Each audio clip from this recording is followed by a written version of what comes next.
Uh, Art house filmmaking has always been my way of looking at the narrative.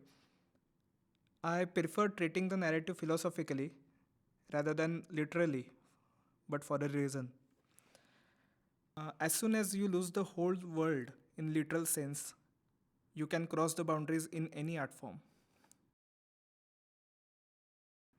That was the time when I was going through severe anxiety and depression. That was 4 years ago, by the way. The Chair was the first film I had actually thought of. Well, what I experienced was you may create something unusual if you use these mind diseases like depression, anxiety for your benefit. Well, an idea pops up in my mind in bits and pieces, and I mostly visualize those pieces happening somewhere in certain kind of space. What I do is, first of all, I take my camera and I put that camera in that particular space, and I try to replicate what is happening in my mind in that space and just try to find whether I am getting a story out of it or not. I had this idea about a chair. What if chair is anthropomorphized and it is living in human space? What its life would be like?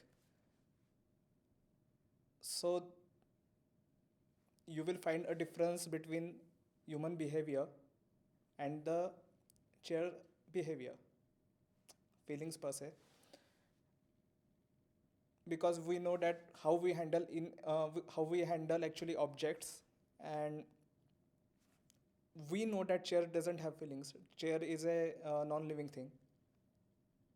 So we just drag the chair, drop the chair, make sound of it, noise.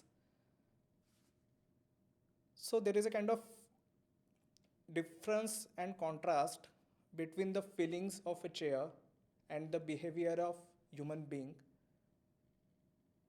I wanted to portray that contrast. I find chair as a character in itself.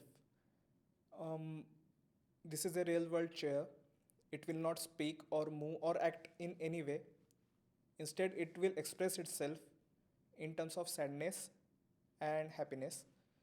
Um, I actually drew those smileys, sadness and happiness in the post production.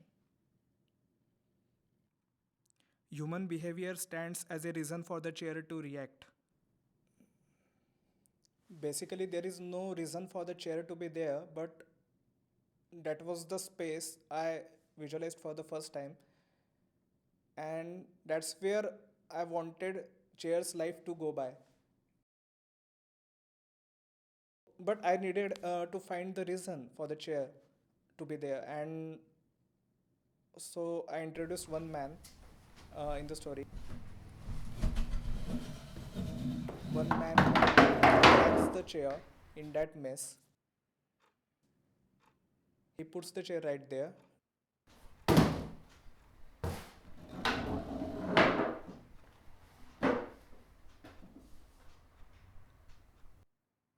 He stands on it and he finishes his work.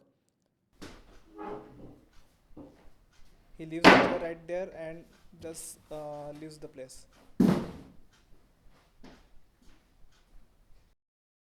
What really intrigued me was the silence surrounding the chair.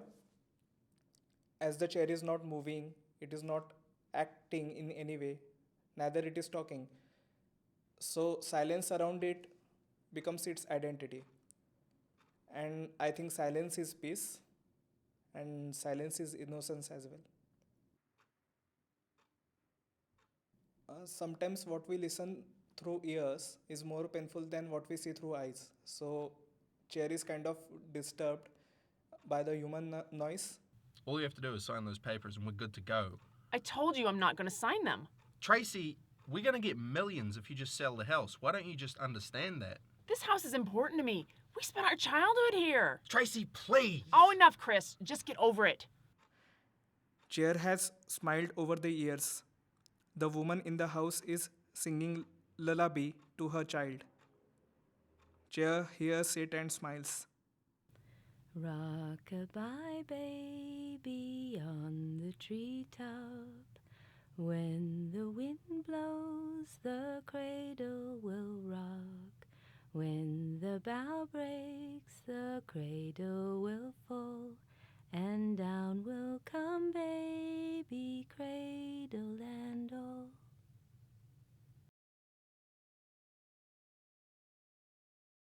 I had actually fallen in love with one of the characters I wrote in that story, and this character is very lonely. She writes poems to escape reality.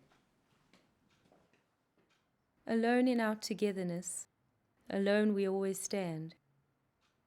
Through wind and rain we must endure the hourglass of shifting sand. Chair gets disturbed by its past memories in the wood factory.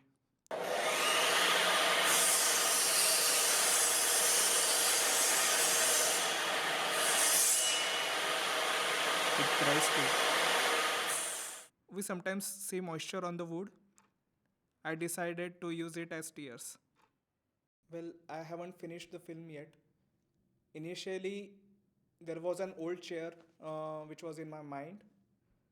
So I decided to kill this chair in the end. And the last rites will be performed in fire, just like it happens with humans. Uh, but as you can see, this is not an old chair now. This is a very young chair, and it has its life to deal with. It has its life to live with, and this chair has seen a lot. This chair has expressed a lot. This chair has fought a lot, seen a lot, felt a lot, bear a lot. Humans die with respect. I guess this chair should also die with respect. I'm not going to kill it, I guess. But I need to save it. I need to go.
Rock-a-bye baby on the treetop.